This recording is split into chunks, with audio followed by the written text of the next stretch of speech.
I'd like to welcome everybody to the September board meeting of the Farmville Board of Commissioners. All those having business with the town of Farmville will be heard.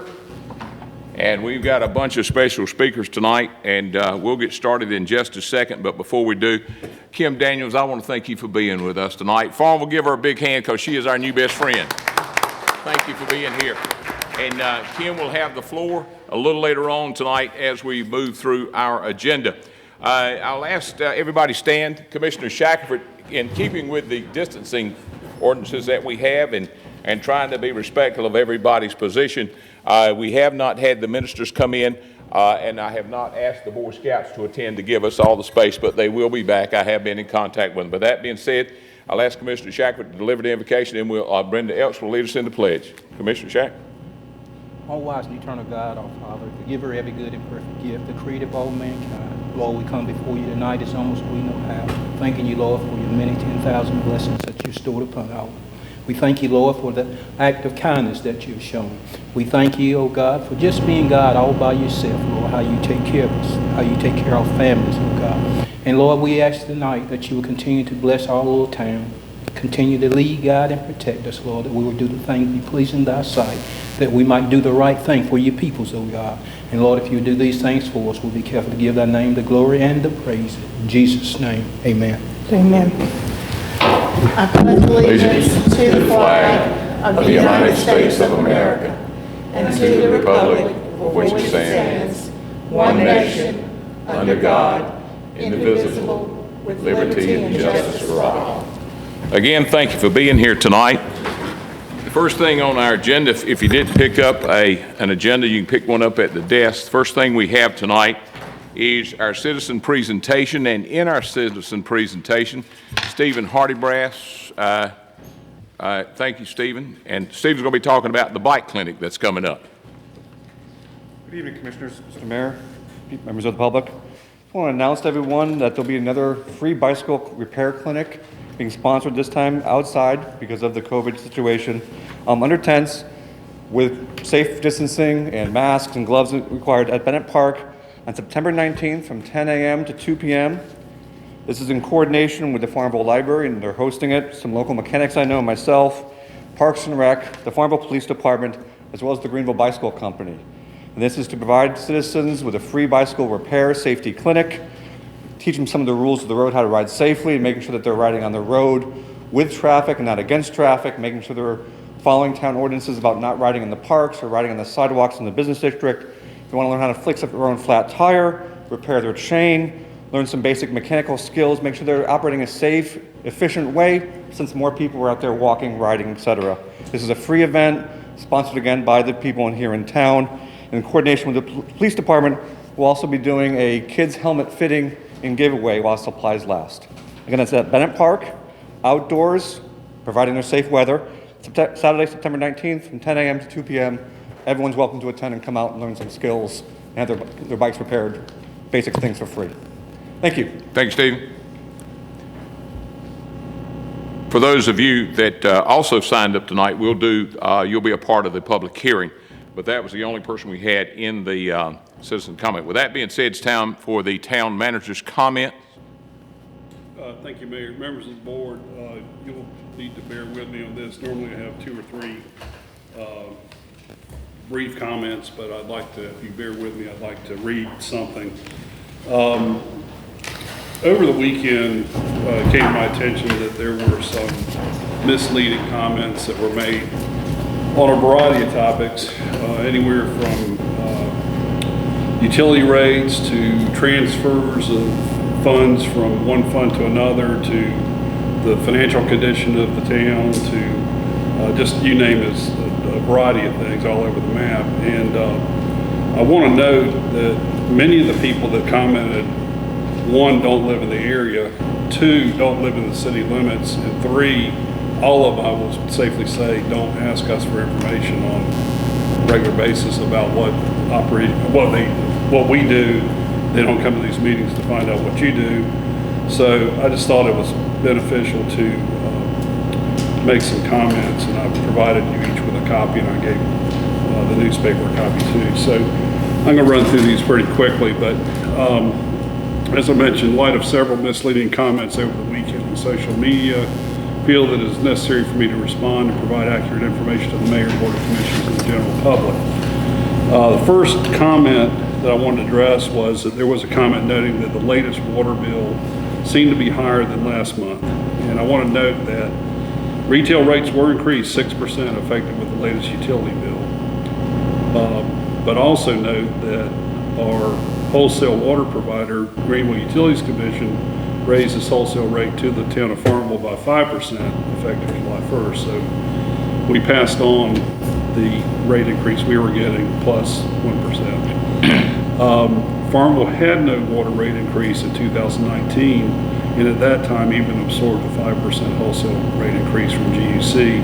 That was effective July 1st, 2019. So even if you factor in the additional 1%, it still didn't take into account that we absorbed 5% last year. The water fund must be self-sustaining as it's entirely funded through user rates, that is, not taxes or other revenue sources. There was another comment that utility customers should have received a letter informing them that there was a planned rate increase. Sending out individual letters to customers when rates are changed is not a standard practice of any town, and it's very cumbersome. What we do depend on is our local media to provide coverage of our meetings, which we do get. I want to note that the Standard newspaper and the Daily Reflector both published stories outlining the town's proposed and later approved budget in May and June, including proposed rate changes. The town's budget was formally presented to the Board of Commissioners on May 4th in a public meeting. A budget workshop, another public meeting, was held on May 19th where the budget was discussed in detail, and a formal public hearing on the proposed budget was held at a public meeting on June 1st. Also, the complete budget has also been available on the Town of Farmville official website since early May, as it still is. So there's been ample opportunity for people to know that there was a rate increase. There was a comment that utility rates are raised instead of property taxes, meaning we raised utility rates instead of tax rates. It is true that the Farmville property tax rate has remained unchanged for more than 20 years. That's not a bad thing. However, water, sewer, and electric rates are not adjusted to supplement non-utility activity, but to support the needs of the particular utility being funded by the rate. Each of these utilities has its own separate fund that is required to be self-supporting. Periodically adjusting rates is necessary to ensure that the rate utility structure adequately funds utility needs. Another comment was that utility rates were raised to provide funding for the new library. This is probably the most egregious of all the comments, I think. As previously mentioned, utility revenue is used to fund utility operations and capital needs, not non-utility needs. The library project is funded out of the general fund, that is non-utility appropriations, grants, and donations and gifts. To date, and I just got these figures from David Miller, our library director, earlier today. To date, the library project has received $794,294 in cash donations and grants. That's in hand. The library project also has committed pledges, approved grant awards, revenue from the incubator sale, which I might add, the price of that keeps going up. So each day it's re-advertised, we get a larger offer. And revenue anticipated for prospective donors totaling another $1,086,003. So as you see, there's a lot of money coming in and also pledged. There was a comment about the town transferring large sums from the utility funds to the general fund. While the budget does transfer funds from the utility funds to the general fund each year, this primarily represents the utility funds reimbursing the general fund for services rendered. For instance, employees who are paid entirely out of the general fund, for instance, finance department staff, town manager, IT, human resources, and others, perform tasks to support the utility funds like utility billing and collections, data support, operations management, and personnel and benefit administration, just to name a few tasks. All transfers and reimbursements included in the town of Farmville budget are within generally accepted governmental accounting standards and are reviewed and approved by the North Carolina State Treasurer's Office and the town's independent auditor. There was another comment that recent electric bills were high. The latest bill included one of the hottest periods of the year, being the month of July. During this period of time, 22 of 31 days had high temperatures exceeding 90 degrees, and all but one day in July had a high temperature of at least 86 degrees. Excessive heat makes air conditioning units work harder, thereby increasing electric usage. The hotter it is harder for your unit to keep up. The town of Farmville has not raised electric rates in almost 10 years and has twice decreased rates in that period of time, that being fiscal year 16-17 and fiscal year 17-18. One being 10%, the second one being, I think, 4.1%. I meant to put that in here. The town of Farmville absorbed a wholesale rate increase in fiscal year 15-16, which was a 2.6% increase, and did not pass it on to our customers. So our rates have gone down, not gone up during that period of time. Some comments implied that the town of Farmville's financial condition is not good. To the contrary, the town's in excellent financial condition with growing reserves and resources to adequately fund necessary services. Town finances are reviewed by an outside independent auditor on a regular basis, and the official audit report has for many years praised the town's solid financial condition. The town of Farmville does a lot with limited resources, has been very good at securing grant funding and no-interest loans for major capital needs, especially utility projects. Approximately $11.1 million in local funds and grant and no-interest loan funds has been allocated over the last 5 fiscal years to design and construct major water and sewer projects and to upgrade and replace substandard infrastructure. This is an example of stretching our local tax and utility revenue dollars and doing more with less. I hope that this information has provided you with a clearer picture of the town's finances and operations and dispels any myths as to how the town operates. Thank you for your... Is that all? Anything else? No, sir, that's it. Thank you. Thank you. Thank you. At that time, you have the financial report. Are any questions of Amy concerning the financial report? Anybody? You've had a chance to look at it, study it. Anybody have any questions? Amy, is there anything you'd like to add that may have popped up since this? Everybody good with the financial report? Are there any changes, additions, or deletions to the agenda? Anybody have any changes, deletions? If not, is there a motion that we accept the agenda as presented? I move that we accept. Commissioner Smith has made a motion that we accept it. All in favor say aye. Aye. Any opposed? Motion carries. Time now for a special presentation. We have as a special guest tonight from the USDA funding presentation by Kim Daniels. Kim, the room is yours. Before Kim takes the stage, I just want to mention that it's a pleasure to be here tonight. As you know, USDA has awarded the town $350,000 for the new facility project, which is to be used for the computer, technology, and furniture of the new library. I am joined tonight by Kim Daniels, as you know, from USDA, and Mr. Hodgkins. Amy and I were close with her on the application process for the past 6 to 8 months, but I'd like to just let Kim come up and share a few words with you. Well, good evening, everybody. It is truly a pleasure to be in the lovely town of Farmville tonight. It's even more of a pleasure when I can come stand before you, Mayor, and offer you $350,000 of grant money. This is not a loan to the town. This is a grant from the Department of Agriculture, the Community Facilities Program. We were designated to get hurricane funding this year due to Hurricane Florence and Michael. And it afforded us the opportunity for a town such as Farmville that qualifies for 75% grant to maximize on this program. Mr. Town Manager, you made an excellent presentation, I might add, and the town is in good shape, but we looked at the general fund and were able to document the need for our grant. And just for everyone's reference, we get concerned when we were to see a lot of transfers, but you're exactly right in your comments. So I commend you on giving that information to everyone for understanding. Because a lot of us, if we don't look at it, we obviously don't know. But anyway, I think David gave you guys a copy of the letter of conditions, and the letter of conditions describes all the forms that you're going to be signing, or the mayor and town clerk will be signing tonight. The letter of conditions describes what we're going to require of the town to get the grant funds. At the bottom of page 1, it talks about we give you 12 months to expend our grant dollars. The total project cost, and this is equipment for the library. So, you know, when we came on board and started looking at this, the construction was already started, so we can't participate in that. But where we were able to maximize our opportunity was in the equipment that the library is going to need. So for $469,519 of equipment, the town is only going to spend $119,519 for it. So it is a great opportunity for you guys. We're excited. You're going to sign a grant agreement tonight that basically says if you dispose of the property before you exceed its useful life or meet its useful life, we're going to ask that a portion of the grant be refunded.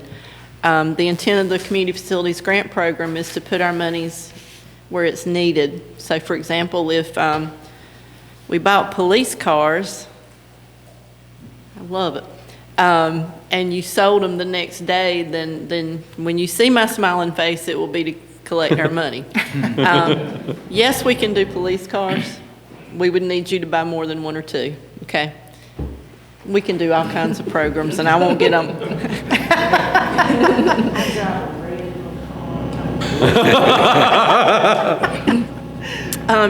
You're going to sign an operating budget, and we took the last 5 audits, and we spend quite a bit of time of underwriting, just like we do for a loan. We look at your historical performance, we look at your projections, and we do our operating budget, and that's how we justify the need for the grant. We are going to require some reporting on the grant funds per quarter on what's being expended. It's a way for us to keep up with the monies as they're going out to make sure we're accurately keeping up with everything. The way this will happen, David can start ordering Mr. Miller with the library can start ordering the equipment for the library next week. You'll get a letter from Raleigh that says congratulations, the funding's been put in place for you guys. As the invoices are received, we can advance 75% of the total. So he and I will get together with Ms. Johnson and Mr. Hoskins as well and coordinate how we need to do that once a month. So when I get the invoices, within 3 days, you'll have your portion of the grant. Insurance and bonding, that's pretty standard. You know, for a public body, we really aren't concerned because you've got all your required insurance as far as fidelity bond, the property insurance, vehicle insurance, everything that would be needed. You're going to adopt some certifications that we have a drug-free workplace, that there's been no debarment for the town or any vendors. If you had been debarred, we couldn't use federal funds to pay them. I will be checking debarment on the vendors as we get invoices, so we'll make sure. I can even check them ahead of time if you'd like me to look at it. And then we don't have a loan closing, so Mr. Attorney, we won't need your services to close this out, but we look forward to another opportunity in the future. Once the funds are expended, the grant is closed. We will come out every couple of years, do an inspection to just look at things, see how things are going. We'll conduct a compliance review. We want to make sure there's no discrimination of any kind. That's one thing. If there is, my office will get called pretty quickly, and we would want to check that out. The next thing I have is our resolution, and it says that the town accepts the conditions set forth in our letter of conditions dated today, and that the town council approves our budget as on Form 442-7, and you're authorizing the mayor and clerk to execute all forms necessary to obtain a $350,000 grant to purchase equipment for the library. And it includes the conditions documents I just described in my letter of conditions.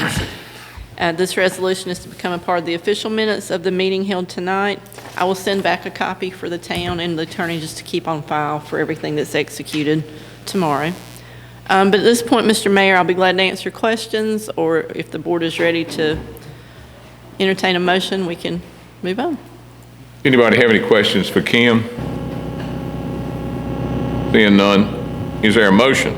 I'll make a motion that we accept the grant funding Say the magic number. of $350,000 due to our way we handle our. Commissioner Elks has made a motion that we accept this $350,000 from the United States Department of Agriculture. Any discussion? All in favor say aye. Can I get a second? Looks like we need a second. I do need Oh, we a do? second. Is there a second? I have a second from Commissioner Dixon. All in favor say aye. Aye. Any opposed? Thank you. 2, 3, 4, 5. Just real quickly for your citizens' benefit, we have all kinds of program in rural development. We can do, we have housing repair. We have a loan program that helps folks get in their first home or at home. You can call our office at any time and we'll be glad to provide more information. But basically, these are your tax dollars. Congratulations, you're getting them back in your community, and we look forward to seeing your library. Kim, would you repeat that? We're building homes in Farmville at an incredible rate. What did you say about that? We have a housing program that provides assistance for low to moderate income families. Our interest rate is a little lower than the bank. Our term is 33 years. The family would need to contact our office. The eligibility is based on income, total household income, and they'll look at credit and things, of course. But if they'll call our direct office, or in fact, I will email, can I email you in the morning the contact for the program for this area? And that way you can let everybody know to call directly. I know just enough about the program to be dangerous, but I do like to tell folks, there's a repair program for the elderly, and I feel like that's the way to keep our senior citizens in their home, instead of having to send them to a rest home. If we can do some upfits to make the house livable, there's actually a grant of up to $7,500 for that. So we do lots of great things, and we'd love to have more of a presence in Farmville and provide any help we can. Thank you so much. David, would you see that all the commissioners get that number as soon as it comes down? I will get that to you first thing in the morning. Thank you, Kim. You've been very kind. Thank you. And our state director is going to want to come meet you guys in the library, and we'll make that. Thank you very much. You've been very kind. I told y'all she would be your new best friend tonight. Thank you, Kim. The next item is a public hearing, and we have two tonight. Let me see. Chief, you got the first one right, or Spencer got? Spencer, you got that.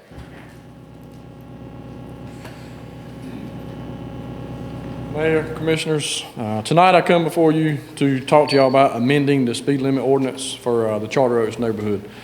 Over the past couple of months, the police department has received multiple complaints about vehicles speeding in the Charter Oaks neighborhood. After receiving those complaints, I personally, along with Chief Green, went out into the neighborhood and we placed the temporary speed bumps out on Charter Oaks Drive, just north of Susanna. The speed bumps worked, but we were approached by multiple residents of the neighborhood, and they advised that they would rather see the speed bumps come out of the neighborhood and the speed limit actually be reduced to 25 miles per hour. The speed bumps are a little bit violent. Our temporary speed bumps are a little bit violent when you go over them. So I come before you tonight to recommend that the speed limit be reduced to 25 miles an hour from 35 miles per hour. And I feel that this is necessary to slow traffic down so that the residents of Charter Oaks can safely walk down the street, their children can go play, they can ride bicycles without the worry of a vehicle coming by speeding and possibly striking them or running them off the road. Just a brief overview, any municipality or town in the state of North Carolina, unless it's otherwise posted or unless it's otherwise adopted in an ordinance, the speed limit is 35 miles per hour. So that's the only reason why I'm coming before y'all tonight to amend the speed limit ordinance, because every street in Farmville is technically 35 miles per hour unless otherwise posted. And this would include the Charter Oaks Drive, Susanna Court, Phillip Court, and Parker Court, which is every street in the Charter Oaks neighborhood. I'm recommending that it goes from 35 to 25. Anybody have any questions of the major? Yes, sir. Huh? How many speeding tickets would you all get out of the period of the year? Just a wild guess. Hard to say. I mean, I could take a wild guess at it, and I know I can say when I was running radar, when I was on patrol, I would go through. Me personally, I did write more than most. I would go through maybe a ticket book a week, which is 25, and that was just me. And I mean, Everybody doesn't do that, but there's a chance. You know, and a lot of them aren't going to be in small neighborhoods. I mean, I will say that most of the time vehicles are traveling slower than they appear when you're in a neighborhood. Well, I've done multiple speed studies when I was on patrol. And I've had people come up to me and say that car was probably going 70 miles an hour, but I've got a radar and it was actually going 35 or 40. And they do look like they're going a lot faster, especially when you're in a neighborhood. Anybody else have a question?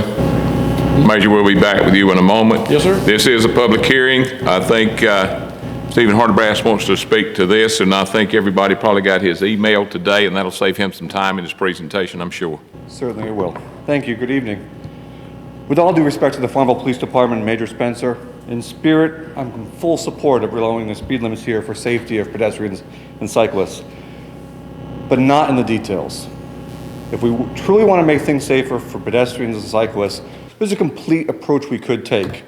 And the idea of complete streets or the national or international program called Vision Zero about reducing traffic fatalities and injuries, we're required to look at a variety of things. One would be actually the street design and the engineering itself.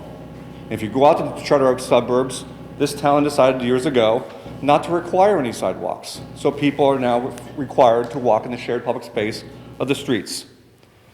Nationwide, this country does not require safety industry or safety standards for cars striking pedestrians. We require only for the actual occupants of motor vehicles.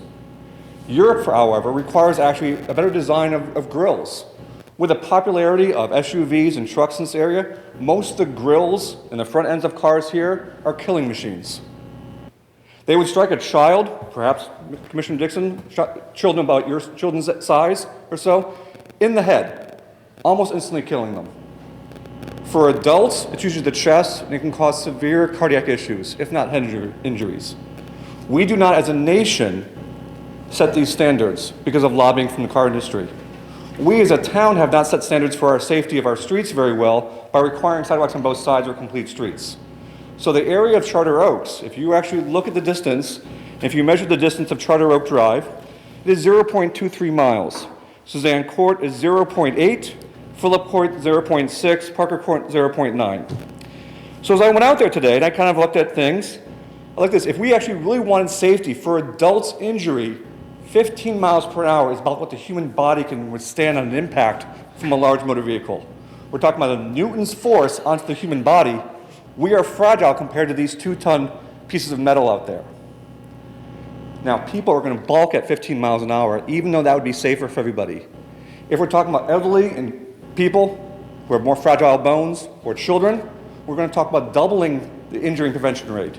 If you wanted to see it as a graphic, you would see about 17% of people would be killed or severely injured at 20 miles an hour, 30% at 25, and 47 at 30 miles an hour. Double that if we're talking about women, or talking about elderly people and children. So you're almost guaranteed to kill a child or an elderly person if the speed limit is at 30 miles an hour if you strike them. 60% of people would be killed or severely maimed at 25 miles an hour. There's a nationwide push to show that 20 is plenty, 15 would be ideal. So I would suggest to you, if you actually calculate the distance and speed and time for this, the difference between 35, 25, and 20 miles an hour for the entire length of Charter Oak Drive would be 8 seconds difference. So if lowering it actually to 20 miles an hour for 8 seconds of someone's time, if they're traveling the entire length of Charter Oak, which is the longest stretch, could save 2 or 3 lives if people were struck. So I ask you, is someone's life, and we're talking about actually looking at the scientific information about safety, is 8 seconds worth 2 or 3 people's lives if they get struck? I would suggest more to go beyond what the police are requiring here for the maximum speed limit and making it town-wide to ensure the safety of everyone walking, biking, or otherwise being out there. So again, while in spirit, with all due respect to the police department, I support the lowering of the speed limit. Would actually ask you to consider making it town-wide, or at least begin here with a maker even lower and safer for everyone. Thank you. Thanks, Stephen. Thank you for your email today also. Anyone else that'd like to speak on this? That being said, I will close this public hearing. Are there any questions, comments, or a motion pertaining to the speed limit at Charter Oaks Drive, Susanna Court, Phillip Court, and Parker Court from 35 to 25 miles an hour? Questions, comments, or motion?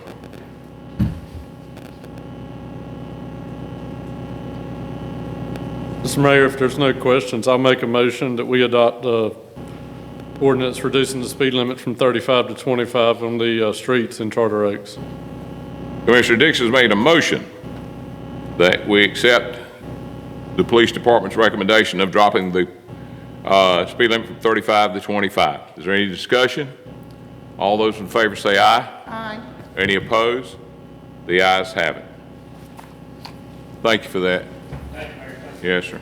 I would like to add one thing, Stephen. One of the things that Charter Oaks experienced is even this Saturday, two of the neighbors approached me and want to know why we took the speed bumps up. So it was met with mixed emotion.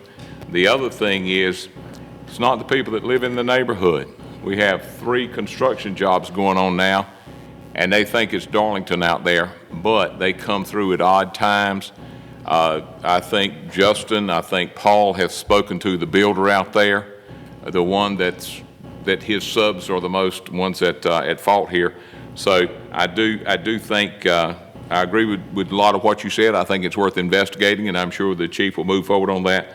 But I thank you for that. But here again, it was not the citizens of Charter Oaks, it was our guest. And thank you for all you do. And by the way, thanks for the bicycle clinic too on the 19th. That's going to be a very big deal. Thank you for that.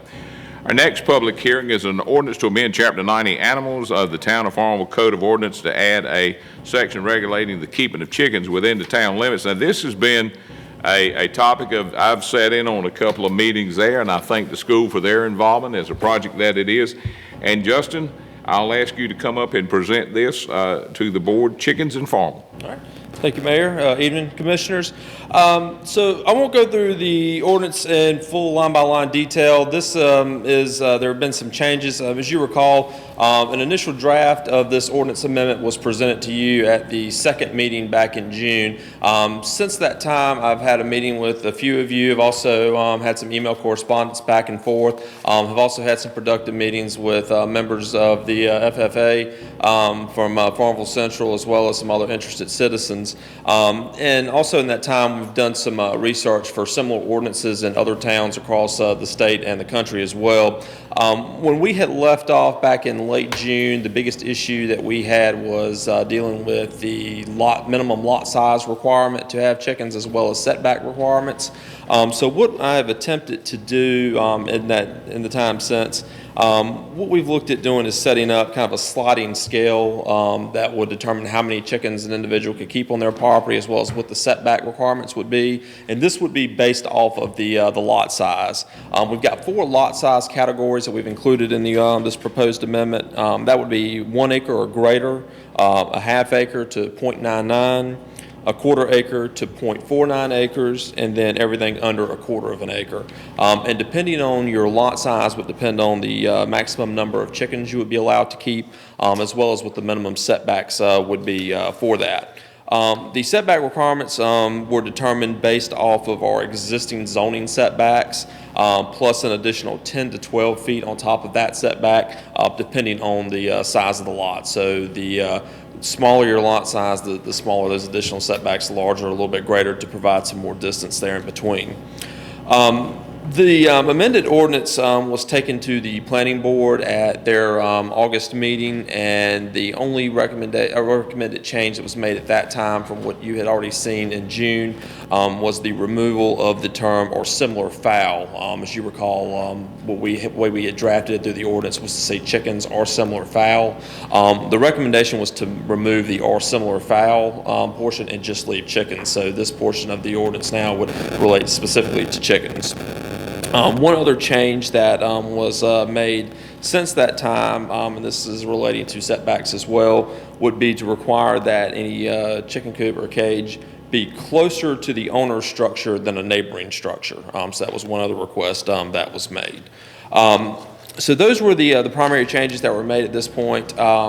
what we have looked at doing, what's included in your packet tonight, we're discussing the idea of initially for a 1-year trial period to approve requests for those who have lot sizes of a ½ acre or greater. We would have this 1-year period in which we would be able to see, how the program is administered, how well things go, and then after a year, we would be able to take a look, see if this is something that, if it's successful, we want to look at opening up more lots in town too, and at that time, we could amend the ordinance to include the additional smaller lots.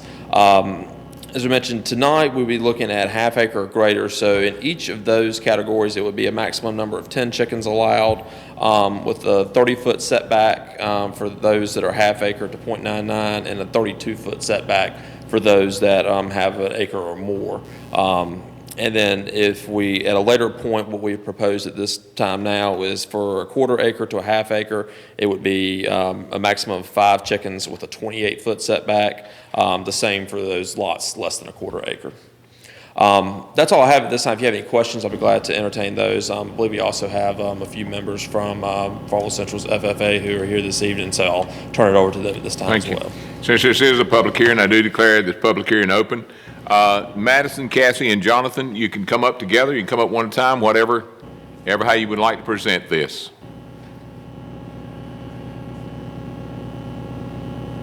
Just state your name and we'll go from there. My name is Madison Ray, and I'm the president of the Farmville Central FFA. And I came to introduce to you some of the ways that we can help if you were to pass this ordinance. So some of the ways that we could help is when people come to apply for their permit, yeah. Their permit, we can provide some informational brochures and packets and provide them some information on how to raise their chickens and how to build their habitats for them. And we could help them if need be. Some other things, if we needed to go out and help people set up their habitats or help them care for their chickens, we could also do that. And if y'all ever had problems with it, we could go out and try to seek a solution for this or anything else that y'all need us to do. And that's it. Anybody have a question of Madison? Thank you very much, and thank you for coming and participating with us. Next is Cassie.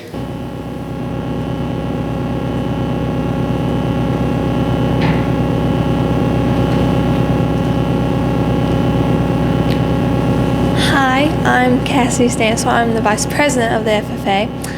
I'm here to talk about how it can actually kind of benefit us too, and also benefit y'all. We have a program called SAE. It's also Supervised Agriculture Experience. The kids in there it's all of FFA all together, all 74 of us right now. At the end of the semester, we will actually have to turn in a project that we have actually had to work on all semester long. And a lot of kids want to try to do like animals like cows, chickens, but with not having chickens in town, it's hard for kids to be able to do something like that. And the kids really love our chickens at school. We feed them little worms and all that, and they love that. And we every time we have like an open house, we will have little kids, and we have like little cups set up for when they go out there, and they can actually go out there, and we have chickens that actually come right up to you, and you just hold your hand out, and they eat the worms right out your hand. And the kids really love that, and it will give them more responsibility to actually have a chance to see what ag is about, and maybe also pursue into becoming a animal control or just become into agricultural experience person. Can go to NC State, become something that they enjoy. Like a lot of the kids that we have, when they first look at FFA, they're like, oh, that's just country people. We're not. We're a lot more city folks that just, we like to have things done. We don't really like to sit on stuff, because a lot of people, once they sit on something, that changes their idea, and most people at the end, they're like, oh, chickens are bad, chickens are gross. Chickens help us in a lot of ways. They can help us find out, like during Corona, it can help us get eggs, and then you know what your chickens have had, and you know that they're not going to get sick from it. It gives us food, and it kind of helps the other people know that they will actually have, a responsibility. and that they're just, there to admire. And for the elders, they can just stay out in the backyard and watch a chicken eat grass and eat bugs instead of, having to just stay inside and watch TV. You can get outside, get fresh air, mess with chickens, just have fun. And that is something that we would like to see happen. We would like to see more people get interactive with us and to just have a little bit more communication and more a relationship with the community instead of just having stuff at our school. And that's all. Anybody have a question of Cassidy? I did notice when she mentioned elders, she looked at Commissioner Shackford, so. Thank you very much. Thank you. Jonathan?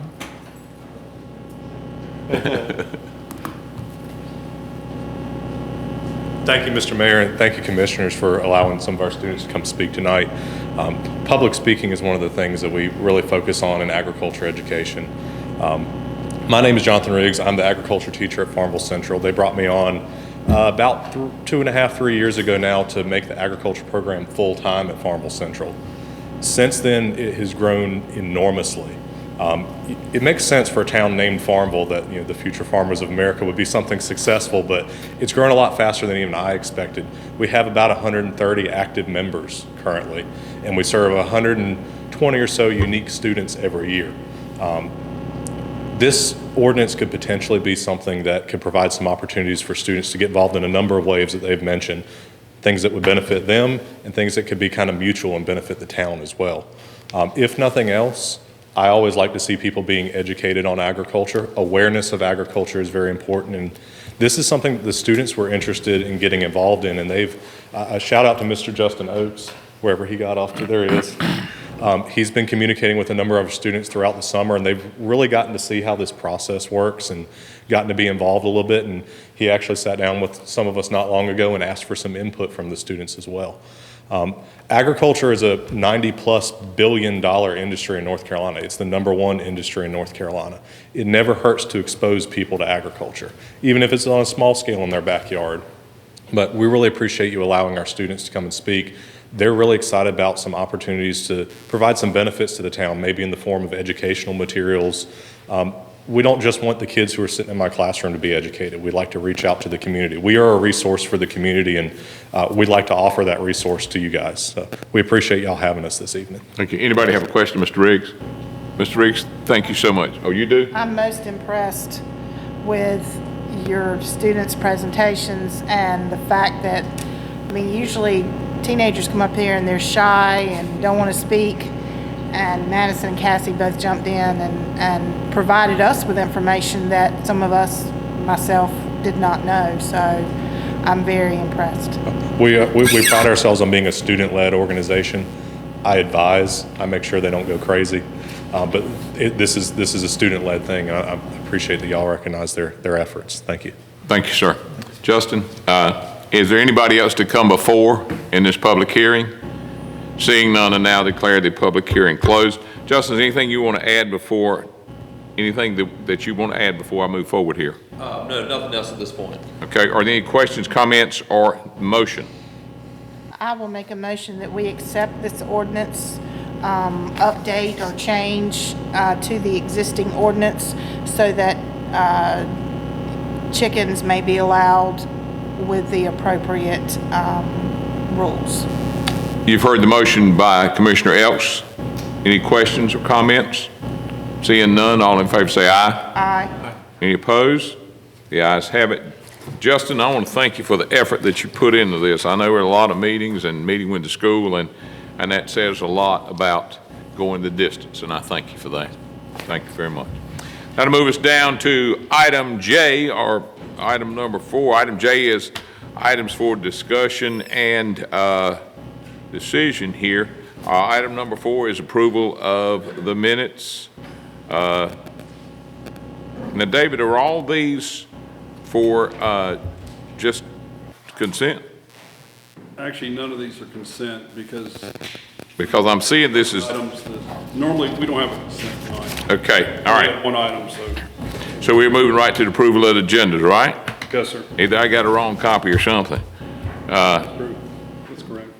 Okay, is item number 5 included in this too? No, you. Just number take 4? 4, 5, and 6 individually. All at one time, individually, okay. All right, item number 4, and I got a different look at this, I apologize for that. Approval of the minutes from August the 3rd in regular session. Is there a motion? Commissioner Smith has made a motion that we approve the minutes from August 3rd. Any questions, comments? All in favor say aye. Aye. Any opposed? Motion carries. Item 5, consideration of a lease agreement with the Pitt County to provide additional dates for court in Farmville in 2021. David, you got this or Chief got this? I'll take it. Mayor, members of the board, this is an expansion of what court has been in this room through the years. Traditionally, Pitt County has held court in Farmville on Thursdays. Not every Thursday, but primarily on Thursdays. Because of the additional or the smaller caseload, because of COVID, they're not having as many, the density of the courtroom is not the same as it has been. They also have an additional district court judge that they've added, and also the closure of the sorry, I was in Apex yesterday. The Aden courtroom, there is more need for additional court space. So in talking with the county, they reached out to us about additional space. Obviously, it's going to be more wear and tear on our facility. Utilities are going to be increased, cleaning, that kind of thing. So they have agreed to, we've talked to them about holding 40 court dates in Farmville starting January 1. This is for 6 months, January through June. And that would be in addition to the normal Thursday court day. And so this lease agreement just lays out the requirements. Basically, they would give us $40 per court day outside of the normal Thursday. Anything that's not a Thursday, they would pay us $40 per day for district court in this room. And they would have access to it between 8 a.m. and 5 p.m. Obviously, their courts wouldn't go that long, but that would allow the staff to get here earlier and clear out after court's over. So certainly recommend this as a way to utilize our already vacant facility. We've worked out with them, avoiding dates such as days when your board is meeting in here, the planning board, or any other conflicts that we have, Dogwood Festival, those types of times when we don't normally have court. They have come up with a series of dates that would avoid those conflicts. So I think it's definitely a good deal. It helps the county, and it helps our police department because the Farmville cases are held here and our officers don't have to go to Greenville. You've heard the town manager. Any comments on approving the lease with Pitt County? Any questions or comments, Bert? Who sets that rate of $40 a day? We did. We did? Well, through negotiating with the county. That's a pretty good deal. I wouldn't mind renting this building for $40 a day, though. I mean, More than what we get now. yeah, okay, zero. I guess that's a bit of a raise then. David, are you saying that we don't get paid for the Thursday court dates? Or I'm a little unclear on how that relates to these 40 additional dates you're speaking of. My understanding is that and it's not in this particular agreement, but in the list of dates that they gave us, the 40 days did not include the Thursdays. So my understanding is, my assumption is that the $40 per day is for non-Thursday. It's for the additional dates, not for Thursday. What do we get paid for Thursday? We don't get paid anything for Thursday, other than just court fees for different cases from the clerk's office, but typically that's $2, $5 here, $6, very small amounts. And we would still get those items, we would just get this as additional from the county. This is part of the CARES Act money too, so it's not forever. You good, Chris? Yeah. Okay. Thanks, sir. That's what I'm saying. Thanks for clearing that up. Thank you. Is there a motion that we accept the lease agreement? I move that we accept the lease agreement to provide additional dates for court. Commissioner Hobbs has made a motion that we accept the lease agreement that's put before you. Any questions, comments? Seeing none, all in favor say aye. Aye. Any opposed? The ayes have it. Thank you for that. Agenda item number 6. Consideration of selection of an architect for the proposed new Farmville Fire Department headquarters. David, you got this. Yes, thank you, Mayor, members of the board. This has been a project that's been on the table for quite a while. Put a little history in the memo. I won't go through all that, but back in 2019, we secured the property on the corner of May Boulevard and West Horn Avenue for the purpose of constructing a new fire department headquarters there. Since that time, Red's TV building was demolished and cleared it and all.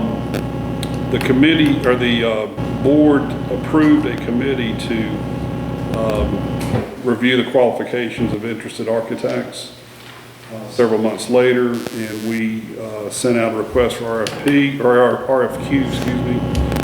Got 6 responses from architects around the state. The committee met, reviewed the proposals that were very involved. And the committee chose 4 of the 6 to interview. And in your packet, there is a list of who responded and then who was interviewed. And so we held interviews back in March with the 4 design teams that we had invited. It was held on March 10th and 11th. The following Monday, we were supposed to, as a committee, meet to go through what we heard, and COVID-19 sort of the bottom dropped out of everything. So everything was put on hold. Froze the process for a while. Nobody was traveling, nobody was meeting in person anyway. And so we got everything started again, had a meeting on August 20th. We went over what we recalled. We went over the materials that were presented and discussed what we had heard at that time. And the committee unanimously recommended securing the services of Davis Kane, which is a firm out of Raleigh. They've done a lot in Eastern North Carolina. They've done a lot of fire departments. And so that is the recommendation of the committee. And we would like the commissioners to endorse that selection. And then if the board so chooses or does select this firm, then at your next meeting in October, we would have a representative from that firm here, and there would be a contract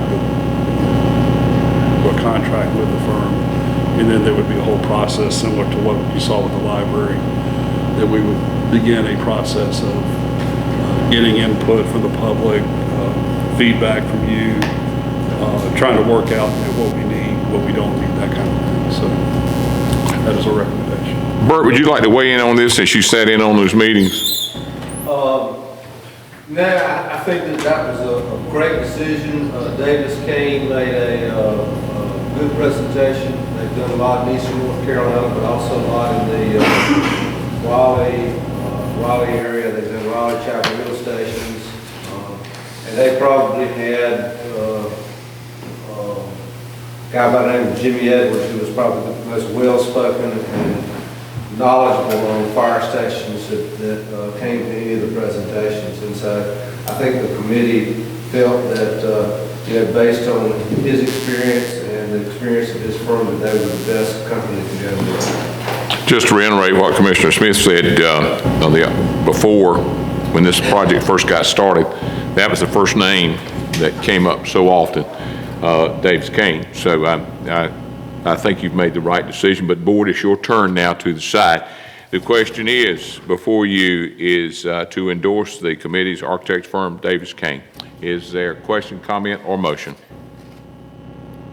If I'm not overstepping my boundary, I'll make that motion to accept Davis Kane as architect.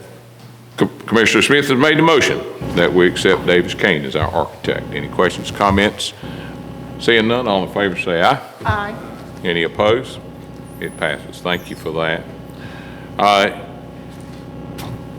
That brings us down to citizen comments.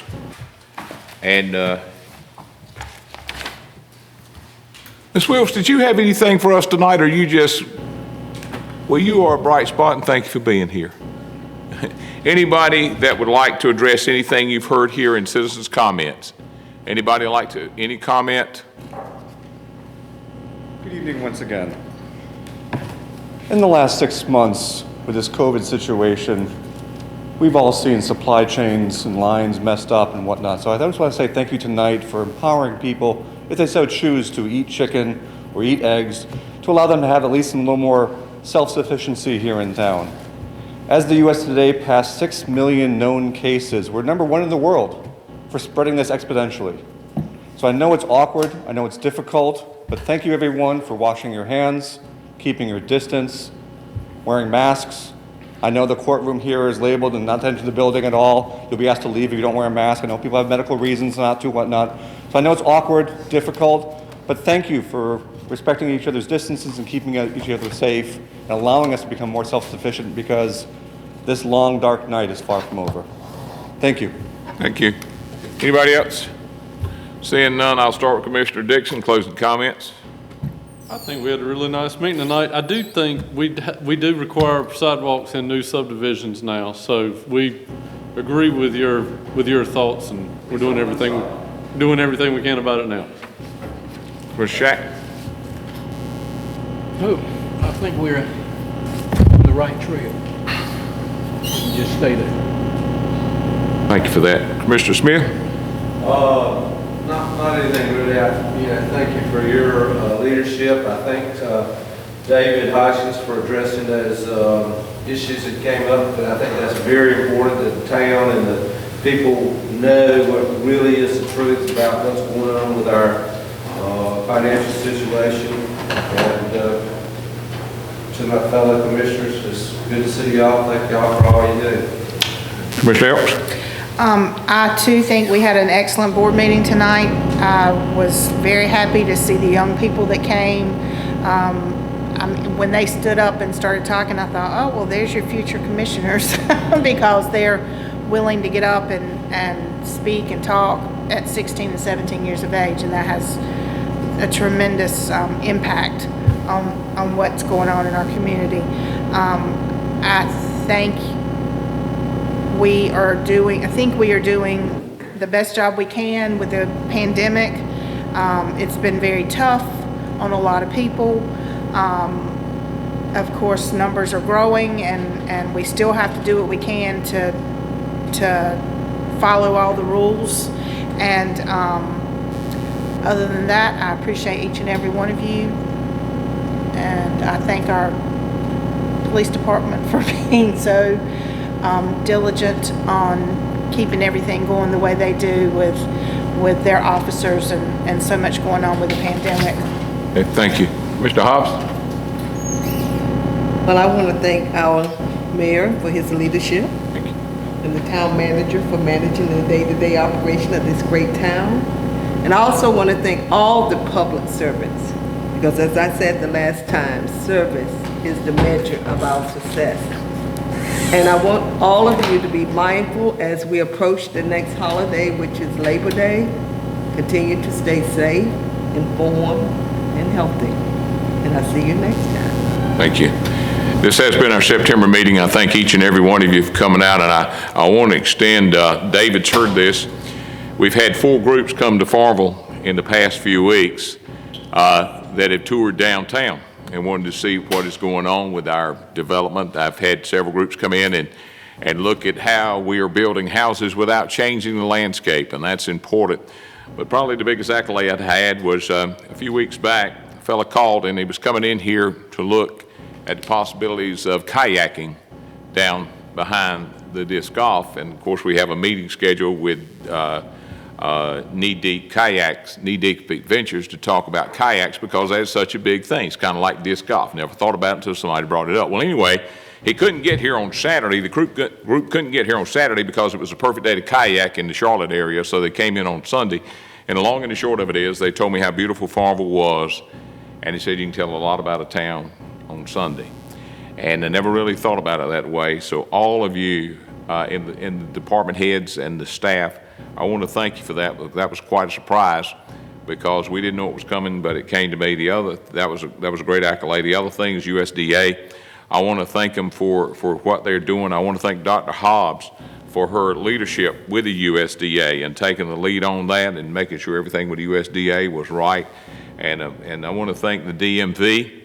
Finally, the DMV is working and people are really, really pleased with it. Another thing is the folks working downstairs, they are impressed with the number of people that found that we have a drive-through window now. And that is really working also, and that has been a very big plus. The cleanup's been going on, the DMV, the USDA. I am just thrilled with what we see in Farmville, but David Hodgkins, most of all, tonight, I want to thank you for addressing it up. Misinformation that's been put out in our town, and I thank you for that because it means a lot.